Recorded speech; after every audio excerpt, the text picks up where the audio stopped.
Hi everyone, I'm Daniela, and today I'm going to show you how to make creme patissiere. This sounds complicated, but my recipe is so easy. There's no tempering, no gelatin, and I'm going to show you how to make both the chocolate and vanilla version. Let's jump into the recipe. You'll find a list of ingredients and measurements in the description below. Add 6 egg yolks into a heavy bottom pot.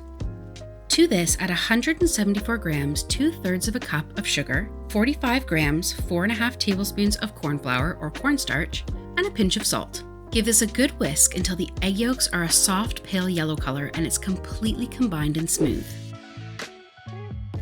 Next, we're adding in 710 milliliters, 3 cups of milk. I'm using whole milk because it gives the best texture to your creme patissiere. You'll want to add a small amount of milk and whisk it through so that it's nice and smooth before adding the rest of your milk in.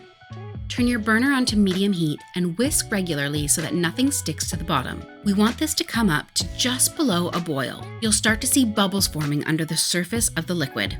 Once it gets to this burbling stage, like this, let it cook for another minute and stir constantly.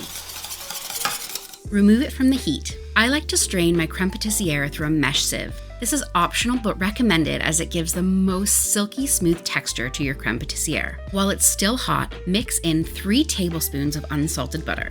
If all you have on hand is salted, just omit the salt from the recipe earlier on. Stir this until all of the butter has melted into your creme pat. Now divide your creme patissiere into 2 bowls.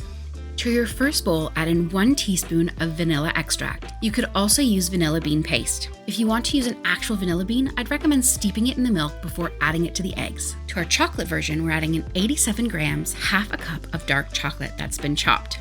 I'd recommend chopping it a little bit finer than mine is. Now stir this together until the chocolate completely melts into the creme patissiere.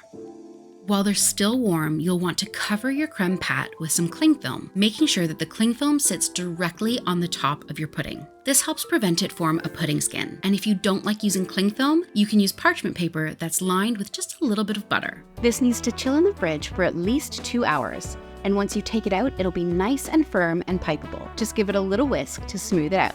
You could eat this by itself, fill your choux buns or eclairs, or even fill a cake with it. This recipe is really versatile. If you want to add flavorings that are dry, add them at the beginning when you're whisking your egg yolks. If your flavors are wet, like say a pistachio cream, add it at the end when you've stirred in your butter. If you're looking for a recipe to use this creme patissiere, why not try my Nonna's cracker cake and hit the subscribe button because I put out new videos every week. Thank you so much for watching, and please give this video a big thumbs up.